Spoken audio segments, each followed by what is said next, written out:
다 함께 묵상하심으로 새벽 기도회를 하나님 앞에 올려드리겠습니다. 함께 기도합니다.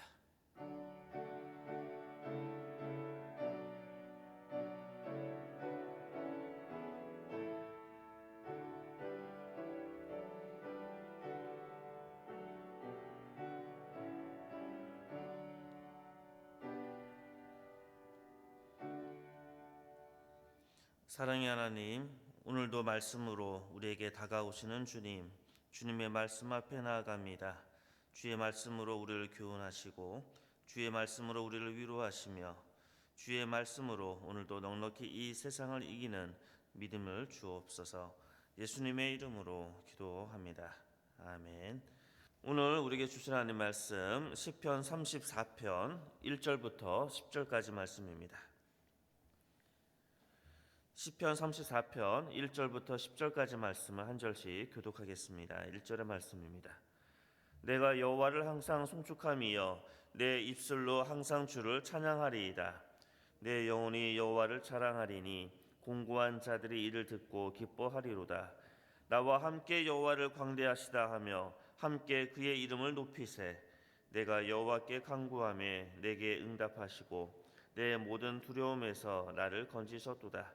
그들이 주를 앙망하고 광채를 내었으니 그들의 얼굴은 부끄럽지 아니하리로다. 이 공고한 자가 부르짖음에 여호와께서 들으시고 그의 모든 환난에서 구원하셨도다. 여호와의 천사가 주를 경외하는 자를 둘러 진치고 그들을 건지시리로다. 너희는 여호와의 선하심을 맛보아할지어다. 그에게 피하는 자는 복이 있도다. 너희 성도들아 여호와를 경외하라. 그를 경외하는 자에게는 부족함이 없도다. 젊은 사자는 궁핍하여 줄일지라도 여호와를 찾는 자는 모든 좋은 것에 부족함이 없으리로다. 아멘. 오늘도 이 말씀의 은혜가 저와 여러분에게 함께하기를 소원합니다. 오늘 함께 읽었던 시편 34편의 그 제목을 보면 이렇게 써져 있습니다. 다윗이 아비멜렉 앞에서 미친 채 하다가 쫓겨났을 때 지은 시다라고 기록이 되어집니다. 가드왕 아기스였죠. 그 앞에서 이제 다윗은 굉장한 수치를 지금 경험하고 있습니다. 우리는 이 본문을 이해하기 위해서 다윗이 사울에게서 도망한 이후에 그가 경험했던 일들을 한번 되새겨 볼 필요가 있습니다. 다윗은 사울이 그를 죽이려 했을 때 창을 2번 던져서 목숨의 위험을 그가 경험했을 때 그는 광야로 이제 도망가게 됩니다. 이 광야 속에서 그가 경험했던 감정들은 어떤 경험이었을까요? 그리고 그는 먼저 그의 사울의 아들이었던 요나단을 만나서 자신의 이제 억울함을 이제 이야기합니다. 그가 느꼈던 감정은 굉장히 어리꾸람이었을 것입니다. 이해되지 않은 상황들, 도저히 예상할 수 없는 일들, 한때 골리앗을 죽이고 어떻게 보면 한 나라의 영웅으로 추앙받았던 그였고 또 초대 왕이었던 사울에게 간택되어서 어떻게 보면 최고의 권력 자리와 같은 아주 중용이 되었던 다윗이었습니다. 그런데 그는 하루아침에 망하게 된 겁니다. 그것도 자신의 잘못이 아니라 사울의 오해로 또 사울의 잘못으로 그는 어떻게 보면 완전히 몰락한 인생이 되었습니다. 그리고 거처도 없이 광야길을 걸어가게 됩니다. 그가 경험했던 그 감정의 깊이를 우리가 참 헤아릴 수가 없을 것 같습니다. 그렇게 두려움 속에서 또 불안함 속에서 그리고 억울함 속에서 그는 광야에 있다가 그가 처음에 갔던 곳은 바로 노비라는 땅이었습니다. 이 노비라는 땅에서 그 누굴 만나게 됩니까? 제사장을 만나게 되어지고요. 그곳에서 어떻게 보면 음식을 얻어먹고 골리앗이 썼던 그런 무기를 받게 됩니다. 어떻게 보면 자신이 광야에서 생활하기 위해서 이제 무장을 한 것이라고도 이해할 수 있겠지요.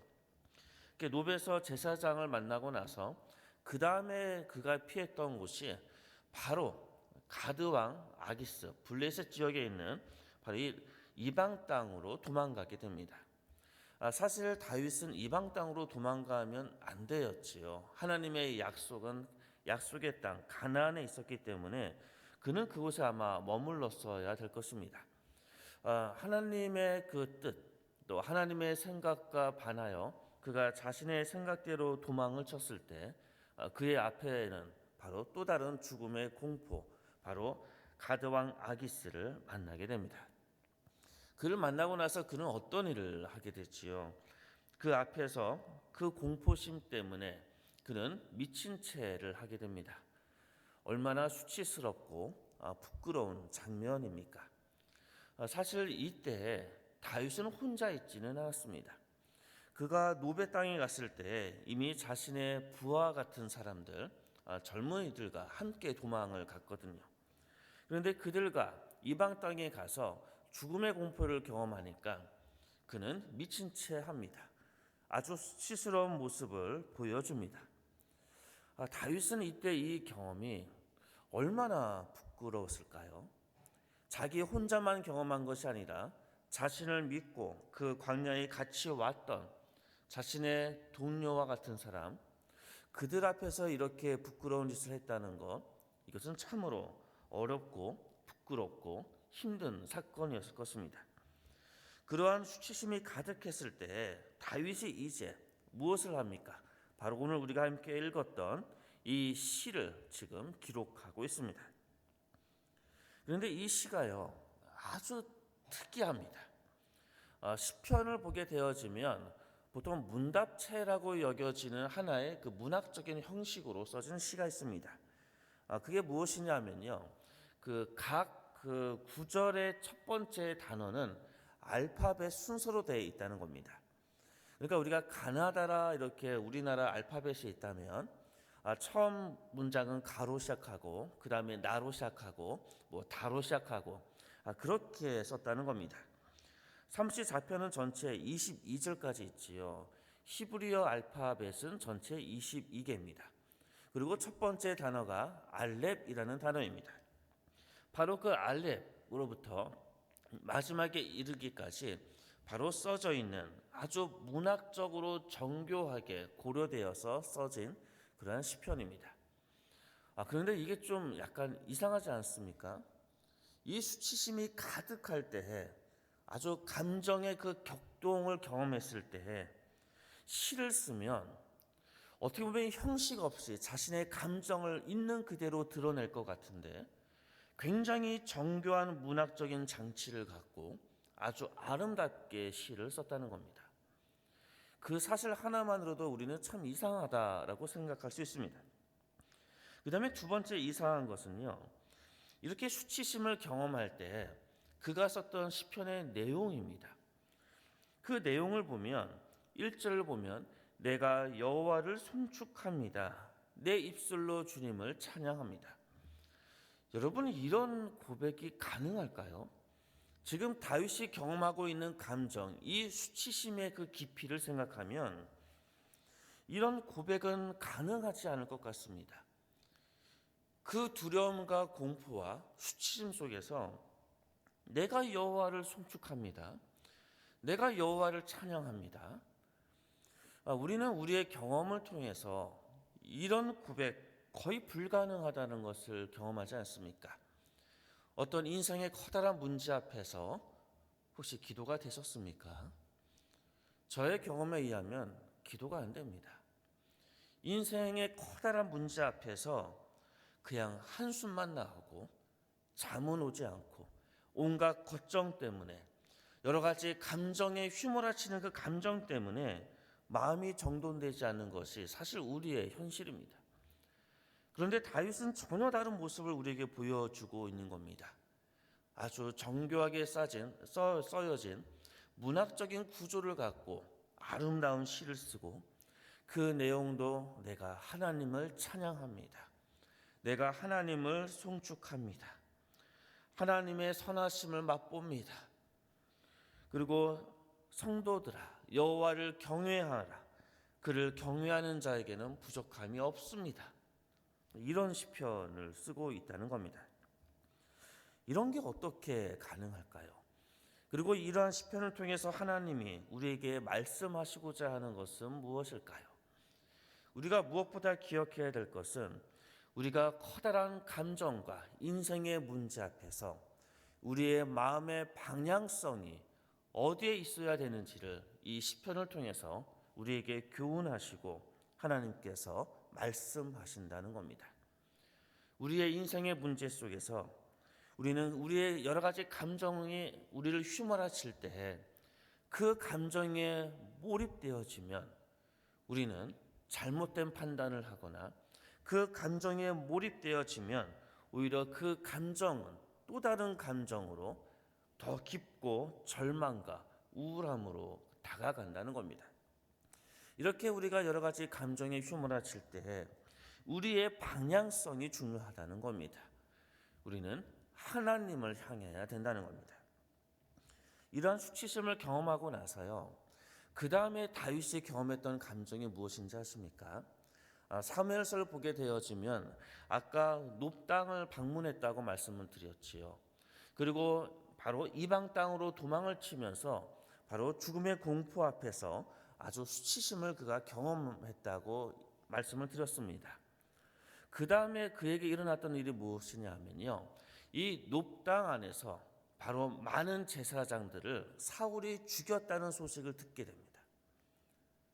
그 이야기를 들었을 때 다윗의 마음은 어떤 마음이었을까요? 수치심 가운데, 아주 이 수치심과 부끄러움 가운데, 그리고 자신의 부하와 동료가 있는 상황 속에서 이 수치심을 당한 다음에 그에게 다가왔던 그 다음의 소식은 자신을 도와줬던 놋땅에 있었던 제사장들이 학살당했다는 겁니다. 그 이야기를 들었을 때 다윗의 그 절망감, 그리고 무엇보다 그가 경험했을 그 분노, 그리고 그가 경험했을 사울에 대한 그 두려움, 이 감정의 깊이는 도저히 헤어날 수 없었을 것입니다. 보통 인간이 경험하고 있는 여러 가지 감정 중에서 가장 근원적인 감정, 인간이 스스로 해결하기 너무나 어려운 감정을 세 가지를 주로 이야기합니다. 그때 이 세 가지의 감정은요, 두려움과 그리고 수치심과 그리고 분노라는 감정입니다. 그래서 우리가 보통 MBTI라고 아시지요. 사람의 성격의 유형을 이야기하는 MBTI가 있는데, 동양적인 전통 안에서 사람의 성격의 유형들을 이야기할 때 이제 애니어그램이라는 것이 있습니다. 근데 특히 이 애니어그램에 의하면 인간의 근원적인 감정을, 이 세 가지 감정을 이야기하거든요. 바로 분노와 수치심과 공포와 두려움입니다. 이 감정은 스스로 해결할 수가 없습니다. 인간이 갖고 있는 가장 감정의 밑바닥에서 경험하는 감정입니다. 그것을 경험할 때 어떻게 해야 되냐는 겁니다.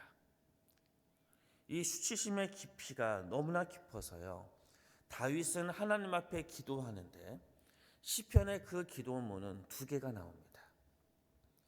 참 우연의 일치지요.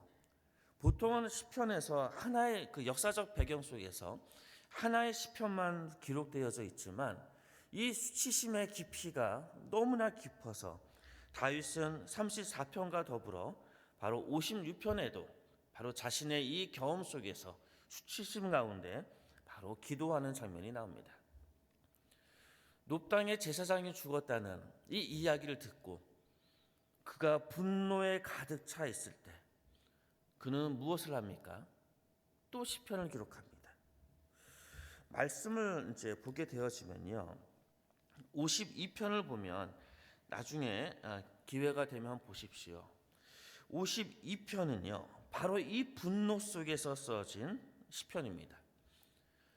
그런데 이 분노의 감정이 얼마나 컸으면 그는 시편을 두 개를 남깁니다. 또 그는 굴 속에서, 사울을 피해 굴 속에 들어가 있을 때 얼마나 많은 두려움과 불안감에 사로잡혀 있었을까요? 그런데 그 두려움이 가득했을 때 그는 또 하나님 앞에 기도하고 시편을 남깁니다. 그것도 두 개입니다. 다윗이 자신의 삶 속에서 경험하는 정말로 스스로 해결할 수 없는 그런 감정에 휘몰아치고 있을 때 다윗은 기도했습니다.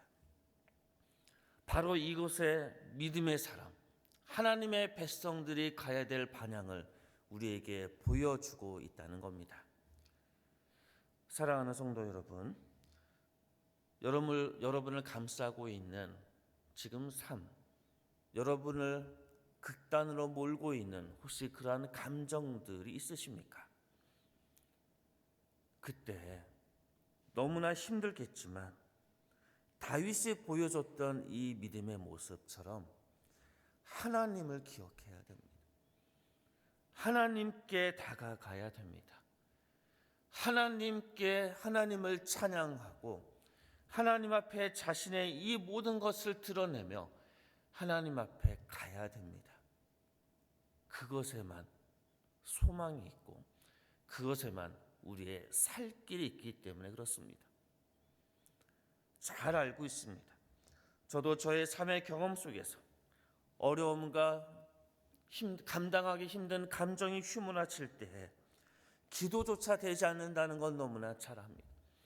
그럼에도 불구하고 하나님께서는 끊임없이 우리에게 너 힘드냐? 내 앞으로 와라. 나를 찾으라. 나를 구하라. 우리 주님께서 끊임없이 우리에게 말씀하십니다. 그래서 하나님 앞으로 다가가십시오. 말씀 8절의 말씀을 보겠습니다. 8절의 말씀을 보면요, 너희는 여호와의 선하심을 맛보아 알지어다. 수치심 가운데 하나님의 선하심을 어떻게 느낄 수 있었겠습니까? 그런데 다윗은 이야기합니다. 하나님의 선하심이 있다. 그리고 그 다음의 말씀이 오늘 저와 여러분의 신앙의 고백이 되길 원합니다. 다시 8절을 보겠습니다. 너희는 여호와의 선하심을 맛보아 알지어다.